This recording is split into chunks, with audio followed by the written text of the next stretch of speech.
Joni, how are you? I'm good. How are you? Good. Good Good to to see see you you. again. Can you talk a little bit about how your practices are perhaps differently formatted from your predecessor? Well, I think if you were to come today, you're going to see a lot of new things. We're continuing to add and build our offense and some, press defense and press offense things. But the first 2 weeks were just a lot of transition, getting up and down the floor. We're very athletic, and it's important for us to play fast and have the ability to play fast to give ourselves as many chances as possible to score in transition before we allow defenses a chance to get set against us. So, starting this summer, we really picked up the pace, did a lot more in conditioning, and that's carried over well. Our girls are in great shape, and so it's a lot more up and down than probably what you're used to seeing in the past. You got married recently and changed your name. Has there been much confusion on the recruiting trail about who is this calling me or what have you? And then I'm sure with your husband it's a lot different from what he was doing to what he's doing now. No confusion. Yes, I did get married August 1st to Joni Taylor, who was an assistant coach at South Carolina for Don Staley. Since then, he has left, and so he's here in Athens. But there's really not been any confusion. A lot of the kids that we were recruiting knew that I was engaged. They knew the dynamic. They had a lot of questions about how do y'all work it out, him being at South Carolina and you being at Georgia. So there's been no confusion at all in terms of the transition with the name. And in terms of his role being different, yes, he is no longer coaching, but he has started an inside-out basketball company where he trains players, male and female, and he's going to Atlanta. He's working out kids here in Athens, and it's really nice just to have someone who gets it and who understands and that you can lean on and who fully supports what you're doing. Follow up on that. I mean, I'm assuming that he would be quite an asset too in recruiting. I mean, he obviously can't actively recruit, but bring recruits to your house or whatever. He certainly can have a good conversation with them. No, absolutely, and he's very familiar with some of the kids that we're recruiting. And like you said, he cannot do anything actively, in practice with our kids or with the recruits and coaches that we are talking to. But when they're on our campus and they can engage with him, he's obviously very good. And really, from a standpoint of, again, just understanding my schedule and, the time demands that I have and being very sensitive to that and just supporting me, he's been really, really great. How's your relationship with the players going from being an assistant coach? I would assume as an assistant, maybe you're more their friend and, maybe more of a listener. I don't know. But now as a head coach, your word is law and you're the one that's kind of making the final decision. How does that kind of change for you? Really not that much. I think the biggest difference is that now we have conversations more about, especially with our seniors, we have a very heavy senior roster about what's next. Before my conversations were very much position oriented based on like the forwards. I was the forward coach, and so it was about this is what you need to do to get better, and this is what we've got to work on, and this is what you're really, really good at right now. And now it's become more of an overall conversation, but in terms of them hearing my voice and, being that authority figure, that really hasn't changed much, and that's, the credit goes to Coach Landers for that. He gave me a lot of responsibility, and so they're used to hearing my voice, and so I haven't really had to do much, and they haven't had to get, adjusted to anything different in terms of what I demand from them and how they respond to it. Coach, Mackenzie Ingram had a phenomenal freshman season. She made the All-SEC freshman team and everything. She's taken that next step this year, obviously going to be a very important part of your team. What are some things that you've tried to tell her in terms of this is what I need from you now, we're going to rely on you very heavily, and really just kind of taking that next step? Well, the thing for Mackenzie to understand is that she's not a surprise anymore. Everybody's going to have her redlined on the scouting report. And I think she found that out towards the end of last year once we had, Shacobia go down. Merritt Hempy went a while without playing, and so did Chris O'Donnell, and it became Mackenzie Ingram. And so I think she worked really hard this summer on expanding her game. And for her, the physicality piece, she really spent a lot of time in the weight room getting stronger because I think people thought the way to guard her was to push her around. And so she's physically stronger, and she's really embraced that role. But just every single day. This is what you've got to do every single day. It can't be sometimes. It can't be when you want to. And so pushing all the time, every minute she's on the floor, and she's responded really, really well to that, and she gets it. So it's something that she's taken ownership of. You mentioned switching 4 quarters. I mean, how big a difference is this going to make? It's going to make a big difference. I'm extremely excited about it, first of all. But, I think it's going to pick up the pace of the game. I think you're going to see all women's teams play a lot faster now going to 4 quarters. And I think it's going to just line us up with professional. A lot of our kids have aspirations to play overseas or in the WNBA. And, women's college basketball was the only basketball team that played 2 halves. And so it just gets us more lined up with professional women's sports, which is what our goal is for our girls to do.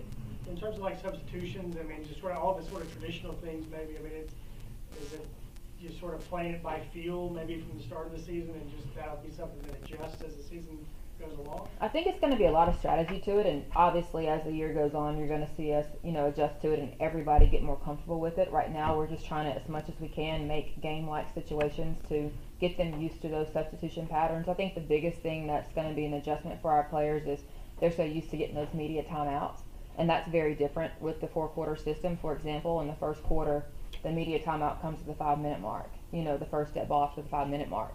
But if I called a timeout 2 minutes into the game, that becomes the media timeout. And so now you don't get the media timeout at the 5-minute mark. So you're going to play 8 minutes without a timeout unless the opposing coach calls one.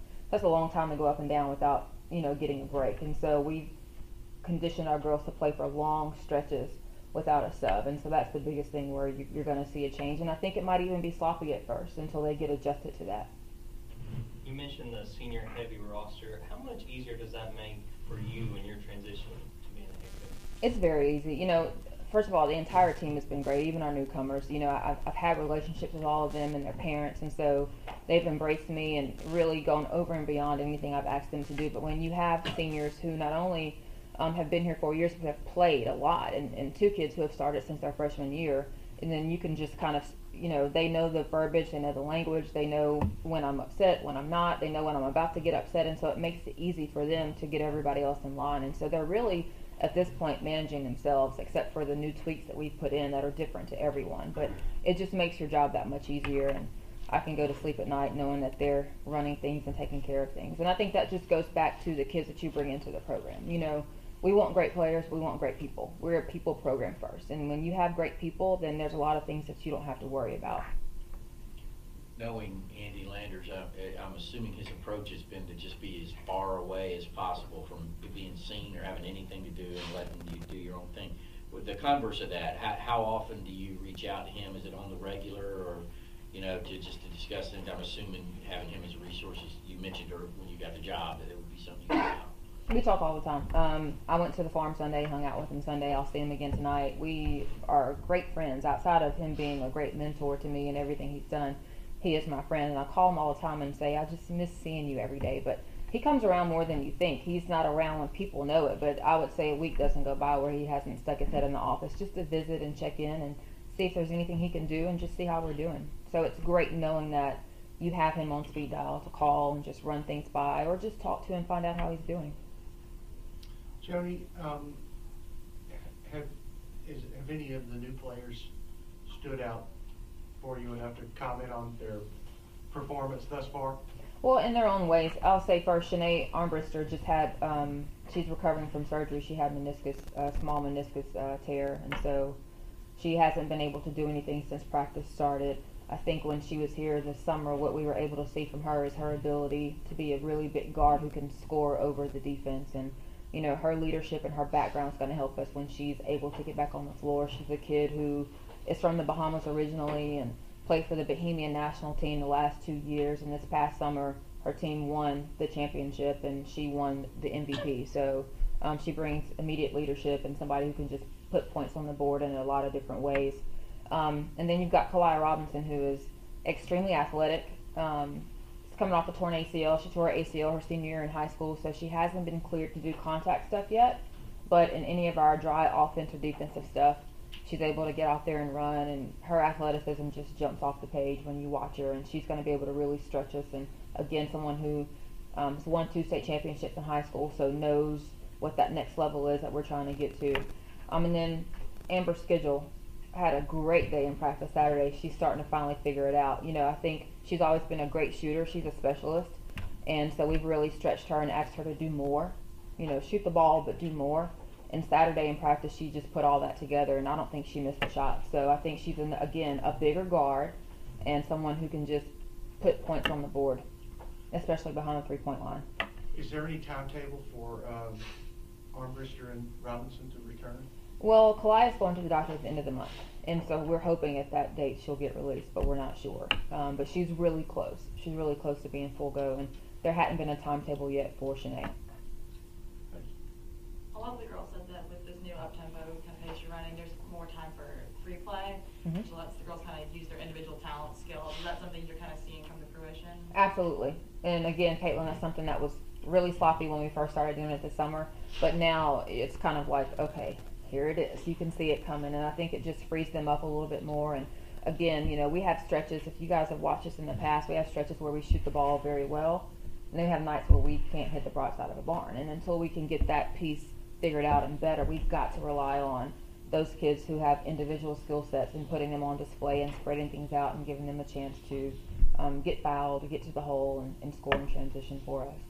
Do you think that'll be something where maybe a heavier rotation will kind of come into it as well? When you see one girl's maybe not having the night, it'll be a little bit quicker on the trigger there? That's where those newcomers come into play. I think they're all going to play, especially if they're healthy. They're going to all be able to come in and contribute and give significant minutes and meaningful minutes. Do you have a sense of how deep you'd like to go in terms of rotations? Pretty deep. For the way we want to play, we're going to have to rest our kids, especially if we want to do that every night, and that's what we want to do. That's what we've worked on. That's what we're going to stick to, barring any injuries. And so we want to go pretty deep into our roster. Is that part of figuring out kind of the four-quarter rotation of, between all of that? And just how long that people can go for that long, being that hard and be effective. I think that's something that we're starting to see in practice. But until we can get that figured out, the key is you've got to play really great minutes for as long as you're out there at a really quick pace. What are you all doing in practice to kind of get your endurance up? Well, that's done in the preseason. So now all the drills that we do are pretty much full court. We're scrimmaging against our guys, but we spent a lot of time this summer and in the preseason just running. And so that's what's allowed them now to be in the shape that they're in. So now it's just making sure that they maintain it. A lot of the girls kind of threw around the word positive, the new atmosphere there. No knock on Angie or anything like that. But how have you kind of created that culture? What have you kind of done to make it feel that way? I think first of all, a lot of things we're doing offensively is new, and so it's been a lot of teaching moments and a lot of learning moments. I think that 2 months from now, if we're still having to talk about some things that we're talking about now, they may not say that. Right now, it's positive because it's all new learning moments. But I think the biggest thing for me with them is like each one is different, and so my message to them is, I may talk to you differently than I talk to her. It's fair, but it's not the same. And so them understanding that makes it a lot easier for them. When you've got this many seniors, and we're talking a lot about leadership, but what specifically do you expect from a fourth-year player in this program? To limit their mistakes. Okay, so limiting their mistakes on and off the floor. Being an example not only by what they do on the floor, but verbally. That's where I really am asking them to get better. We don't communicate very well. We haven't in the past. And so verbal communication is something that I want them to have a leader's voice. And so that's something that I'm constantly meeting with and putting handouts in their locker and just talking to those seniors about. Your example is great, but they need to hear you too. What do you think was the disconnect on the communication? I just don't think we enforced it the way we probably should have. And that's something that you've got to do every day, or it just kind of slowly starts to slip. And it's not something that you just wake up and see, but it just kind of happens over time. And then one day you look around and you realize, wow, we're not talking anymore. And I don't mean not talking to each other. I mean in practice, talking and just being allowed. I want a loud gym. And so that's something that we have really, really stressed to all of our players, but especially to our seniors, because our freshmen don't know what they're doing. They're trying to breathe right now. So it's up to them to lead by example in that regard. Anything else for Coach Taylor? With the non-conference schedule that you guys have, how much easier is it to have that much experience where they're not just trying to adjust to this game, they sort of know what to expect? I think it helps a lot. We open up with Stetson at home, and then we immediately go to Michigan State and going to play a really good team on the road who always has a big crowd. And our seniors are used to playing in those environments with where the fans are going to be screaming, and against a really good team. It also helps that we played them here last year. So I think they're going to help settle our younger players. And then obviously when you come home and have Georgia Tech the next Sunday after that, it doesn't take much to get you going for that game. But again, our upperclassmen understand what that game means, and just every non-conference game, not one that's not more important than the other. And so I think that, again, is locker room conversation. That's the communication piece to make sure that our newcomers understand every game is important. Marjorie kind of mentioned that this team sort of reminds her of her freshman year team that made it to the Final Four, right? Lost in overtime to go to the Final Four. There we go. She said that this team kind of reminds her of that, though. Do you feel maybe the same way in the amount of seniors you have, maybe just the kind of feel of the team right now? Yes and no.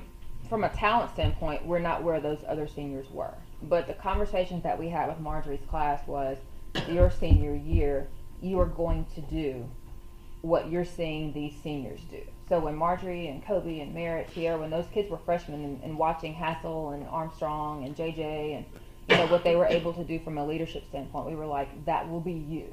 Your junior year and your senior year, that will be you. So from that standpoint, absolutely. It's very familiar. It's not a lot of, and another reason why I think everything is positive is because it's not a lot of teaching and yelling. Those kids know what I expect and what we expect from the program, and so it's very easy. Talent-wise, we're not there. Hopefully we will get there, but today, October 20th, we're not where we were when they were freshmen. Anything else? You're returning 4 or 5 top scorers from the past season.